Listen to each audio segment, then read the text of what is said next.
Alright, hello, hello, hello.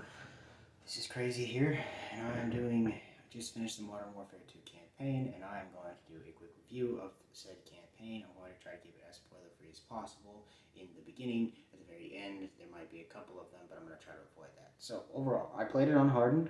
I have never played a Call of Duty campaign on Hardened because I think Call of Duty is a shit franchise. But I enjoyed Modern Warfare 2019, I like Modern Warfare 3, so I figured that I would play this. So let's talk about um, visuals first. So the game looks fantastic. It looks very good. I play on Xbox Series X. It looked very good. It played fairly well. The environments loaded in very well. A lot of the set pieces were very, very well done. Um, as far as design is concerned, the weapon animations were great. The reload animations were just like they were in Modern Warfare 2019, very realistic. The weapons all looked very, very detailed. So as far as that goes, that's a thumbs up from there. Let's see here. Audio design was on point. Music was on point. There were never any weird moments where the audio that was in the game felt sort of out of place with what was going on in the game. It picked up tempo or dropped as you were going through. Um, there were a couple of times where there were some audio bugs. So there were a couple of times where in the cinematics or in the mission itself, the character audio would just stop, and I would have to pause the game and then unpause the game, and then it would pick up the audio from wherever it was supposed to be. It didn't take long to figure that out, and it happened like twice. So overall, not a big deal. Performance, stuttering or lagging, or maybe not necessarily lagging, but stuttering or any weird performance issues. I didn't notice any of those. Um, the characters were all very, very well done. The new additions to the game were very well done. There's a surprise moment in this game that might be hinting at where Call of Duty is looking to possibly go, and it caught me completely off guard when it happened. Um, and I might mention that in the spoilers at the end. But what I really, really want to talk about is overall the game played very well. Language warning because I'm about to swear, and I'm probably going to swear a lot. I've never played a Call of Duty campaign on Hardened, and I fucking hated it. I fucking hated it. I'm going to replay it through probably on regular because I just could not appreciate this campaign the way that I think it was supposed to be appreciated if you play it on Hardened. I couldn't, personally. If you're familiar with like the old school Lego games, like way back in the day when LucasArts, was making Star Wars games, and they made like Lego Star Wars 1 and then Star Wars 2 and then the complete saga and all this crap, right? There was something that the allies did in that game that, because it's a Lego game, doesn't really bother you, but it happens in this game too. And that is that they just do not engage targets ever. Period. Ever. I think I saw an allied soldier twice engage an enemy. Twice in the whole campaign. Every other enemy I had to deal with, I was rushed by. My allies were essentially worthless. I literally watched like 15 minutes ago in the course of the last mission, I watched Captain Price crouch as an enemy ran at him. The enemy ran past him, and Price didn't react, and then came up to me, and some of the enemies wear armor in this game, really just absurdly heavy armor, and killed me. And Price was just hunched in the corner with his rifle, like he no care in the world. That happened over and over and over again, and it fucking pissed me off. It fucking pissed me off. I don't know how Harden plays in all of other Call of Duty games. What I will say right now is, if the way that they make these games harder is they make your AI allies more stupid, that they cannot engage enemies or they just won't engage enemies, and they force every enemy to target you, that is the laziest way to make a game more challenging. The laziest way to make a game more more challenging. And again, I don't know if that's the way that it is, but for the love of God, that's the way that it fucking seemed. It seemed like because I was playing on hardened, my allies just wouldn't engage enemies, and instead I had to. They would just sort of stand there. You know, they'd come up, they'd take a couple of shots, but most of the time they just sort of huddled around or were down behind cover, and I had to shoot and kill everything. Every normal enemy, every sniper, every armored enemy. And it got to a point where I sat down and played the game the whole way through, from beginning to end, in one single session. And it got to a point where I wanted to take my beautiful, innocent Xbox Series S console and throw it out the fucking window because I could not wrap my head around the fact that in 2022, this is still the way that developers are deciding to make challenging games challenging. Not with something that's innovative and new and pulls the player in, where you feel like you lost because of something you did wrong.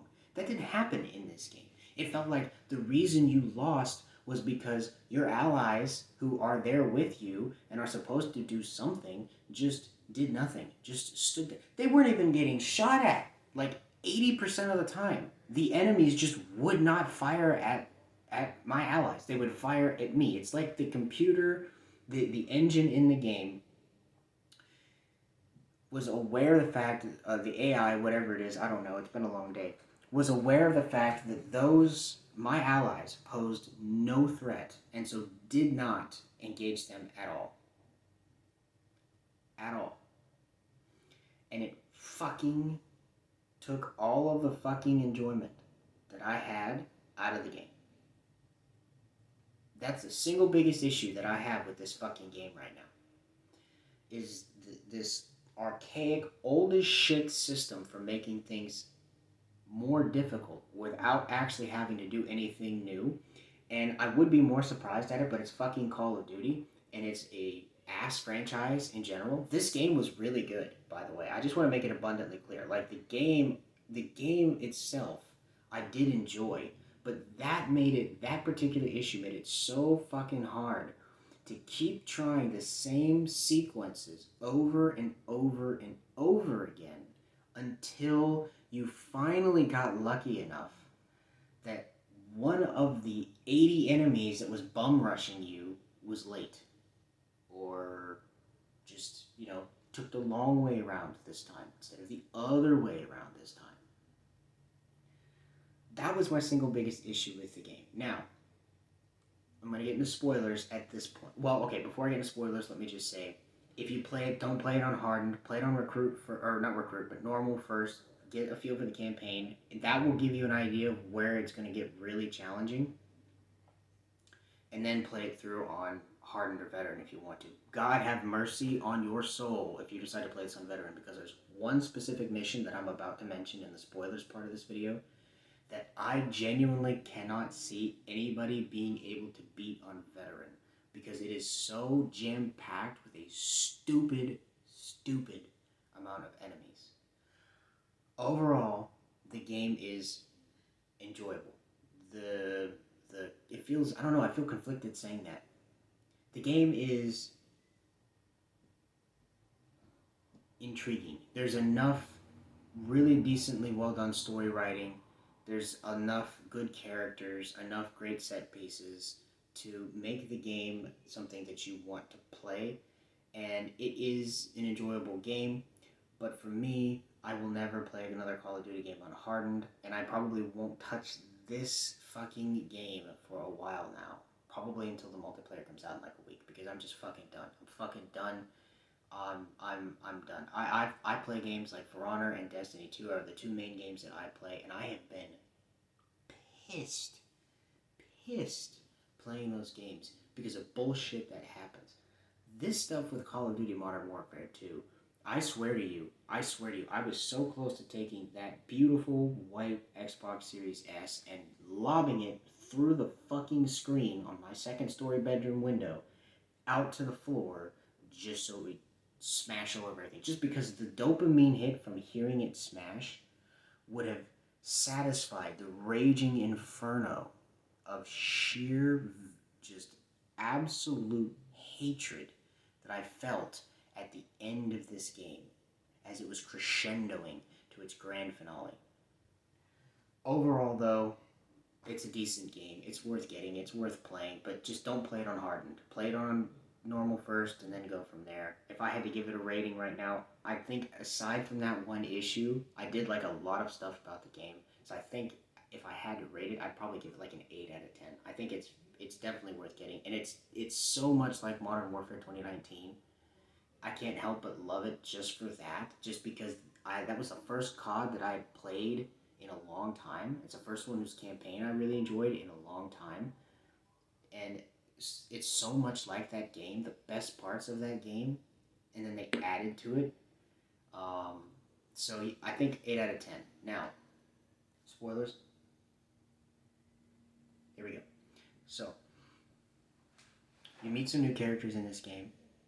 Um, there's one particular mission that's very, very. Actually, there's two missions in this game that are really, really interesting, and they're sort of homages ish to. One of them is an homage to All Gillied Up and One Shot, One Kill.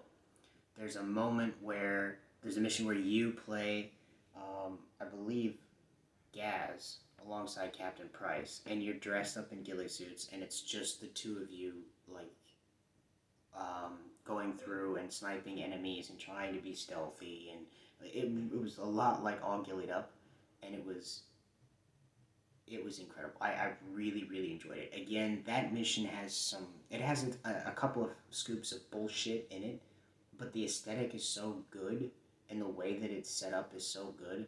I did enjoy that mission. Um, so that'll pull on your member berries a little bit. The other mission in it that was really interesting is there's one where you play as Soap, because, spoiler alert again, um, Shadow Company, who you work with in this game in the beginning, turn on you, and Shepard turns on you, which, if you've played the original Modern Warfare 2, really as soon as you load the game up, you're just as soon as you see the name Shepard pop up on the screen, you're just waiting for that moment to happen. And it does happen. It's different in this game than it was in the original Modern Warfare 2, the reason he did it and why, but it still does happen. Shadow Company works for Shepard or with Shepard, so they turn on you, and they hunt Task Force 141 down, and there's a mission where Soap is injured, and he has to go through this city in Mexico, injured and alone, save Ghost trying to guide him to a specific place so they can escape. You start off with no weapons, and you have to basically find things to craft yourself stuff to be able to pry open doors or smoke bombs or Molotovs and stuff like that. You can find weapons as you go along, but they're pretty few and far between. Now, this mission in design, this mission in theory is very good. This mission in execution is awful. It's terrible. Now, let me back up. I think if you played it on regular, it would be fine. Or normal, or whatever the hell they call it. I don't know. It would have been fine. On hardened, it is so damn infuriating because Soap is injured. He can't really aim that well. You have no decent weapons, and the enemies are, you can't stealth kill them. If you do a takedown on one enemy, again, it's another one of these lazy fucking mechanics that I cannot believe is in a game that came out in 2022, for fuck's sake. But it's another one of these lazy ass fucking mechanics where if you kill an enemy, every enemy in that area of the map knows exactly where you are, and they are going to come after you. And they are armored, and they are armed to the teeth, and there is shit you can do. There are a couple of places, like 2 or 3 places in the whole level that you can actually get to and have any chance of beating these guys. The only saving grace is it seems like they don't have a lot of grenades. There wasn't a lot of grenade spam. If that had been in the game, I would have been done. I'd have been done right there. I was fucking livid playing that because I was getting fucking just the most bullshit deaths imaginable. I'd find one enemy by himself, and do a takedown on him, and then all of his buddies would know exactly where I am. I had a couple of instances where enemies just showed up. They weren't there before, and then the moment that attack that I do a takedown manifests out of thin air. If you play Destiny 2 and you're familiar with the way that certain enemy types just teleport, not because they're meant to, but because Bungie has just an issue with somehow making that shit stop, it was like that, where you have an enemy just show up out of thin air. Um, the enemies are hyper accurate on hardened, stupid accurate on hardened, and they can take an absurd amount of fucking damage on hardened. It was a mission that was really really cool in theory, and I think the execution on hardened is really fucking awful. The last spoiler thing that I'm going to talk about, well, two. So one of them is at one point your characters become ghosts.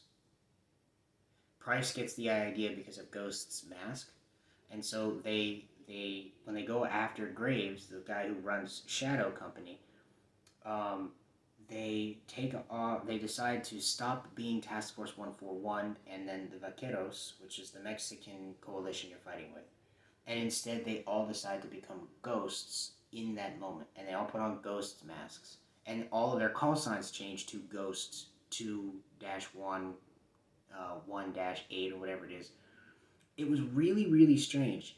So I'm thinking that Call of Duty might be looking at doing something with the Ghosts franchise here pretty soon. I'm thinking that might happen.